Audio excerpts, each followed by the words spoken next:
ಅನೇಕರು ಅನುಭವಿಸ್ತಾ ಇದ್ದೀವಿ ನಾವೆಲ್ಲ. ಇಲ್ಲಿ ಯುವ ಸಮುದಾಯ, ಪ್ರತಿಭಾವಂತ ಯುವ ಸಮುದಾಯ ಪಾಪ ದಿವಾಳಿ ಹೇಳ್ತಾ ಇದ್ದಾವ್ರಿ. ಕೆಲವರು ಸುಯಿಸೈಡ್ ಮಾಡ್ಕೊತಾರೆ, ಕೆಲವೊಂದು ಏನೋ ಮಾಡ್ತಾರೆ. ಏನೋ ನಮ್ಮ ನಾಡಿನ ಸಂಪತ್ತು ಅವ್ರು ಬುದ್ಧಿವಂತರು, ಅವ್ರಿಗೆ ಮೋಸ ಮಾಡುವಂಥ ಈ KPSC ಇದ್ದರೆಷ್ಟು ಹೋದ್ರೆಷ್ಟು ಅಂತೇಳಿ ಎಷ್ಟೋ ಜನ ತಮ್ಮ ಭಾವನೆಗಳನ್ನು ವ್ಯಕ್ತಪಡಿಸಿದ್ದಾರೆ. KPSC ಸರಿ ಮಾಡಲು ಟೆಂಡರ್ ಕರೀಬೇಕು ಅಂತೇಳಿ 1997 ನಂತರದಲ್ಲಿ ನ್ಯಾಯಮೂರ್ತಿ BN ಮಲ್ಲಿಕಾರ್ಜುನ್ KT ಅಧ್ಯಕ್ಷರಾಗಿದ್ದರು. ಅವ್ರು ಹೇಳ್ತಾರೆ ಟೆಂಡರ್ ಕರೀದನ್ನು, ಟೆಂಡರ್ ಯಾರೇ ಎಷ್ಟು ದೂರ ಕೇಳಿರೋದನ್ನಂತ.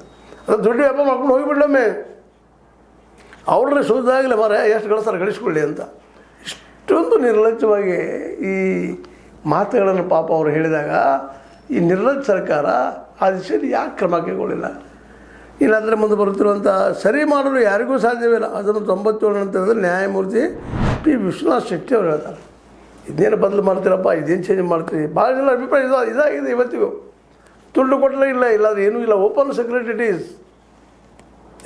ಇದರ ಬದಲಾಗಿ ಇವತ್ತಿನವ್ರಿಗೆ ಯಾಕೆ ತೊಗೊಳ್ತಾ ಇಲ್ಲ ರೀ?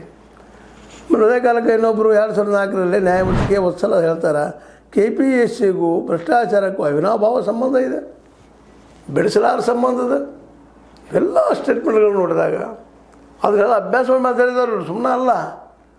ಎಲ್ಲ ಇಷ್ಟು KPSC ಇವ್ರ ಮೇಲೆ ಕೇಸ್ ಹಾಕ್ಬೇಕಾಗಿತ್ತಲ್ಲ, ನ್ಯಾಯಾಲಯದಲ್ಲಿ ಕೇಸ್ ಹಾಕ್ಬೇಕಾಗಿತ್ತಲ್ಲ. ಇದು ಮೌನ ಹೇಗಾಗಿದೆ ಅಂದ್ರೆ ಅದು ಬರ್ತದೆ, ಅದಕ್ಕೂ ಬರ್ತದೆ.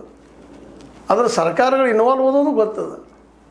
ಇಲ್ಲಿ ಪ್ರತಿಭಾವಂತ ವಿದ್ಯಾರ್ಥಿಗಳು, ಹಾರ್ಡ್ ವರ್ಕ್ ಮಾಡುವಂಥ ವಿದ್ಯಾರ್ಥಿಗಳಿಗೆ ಭವಿಷ್ಯ ಇಲ್ಲ ಅನ್ನುವಂಥ ಫಿಕ್ಸ್ ಆಗಿದೆ. ಯಾರು ಇವತ್ತು ಇವತ್ತು MBBS ಮಾಡಿರಲಿ ಅಥವಾ ಮತ್ತೊಂದು ಮಾಡಿರಲಿ, BA ಮಾಡಿರಲಿ, BCom ಮಾಡಿರಲಿ, MBA ಮಾಡಿರಲಿ, ಯಾರೋ ಮಾಡಿರಲಿ, ಆ ಮಕ್ಕಳು ಇವತ್ತೇನೋ ಈ KPSC ಮಾಡ್ತಾನಂದ್ರೆ ನಗ್ತಾರೆ ಜನ ಇವತ್ತು.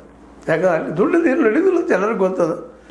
ಎಂಥ ಇದು ಪ್ರತಿಭಾವಂತ ಇರಪ್ಪ ನಿನ್ನಷ್ಟು ನೀರು ಅನ್ನುವಂಥ ಮಾತುಗಳು.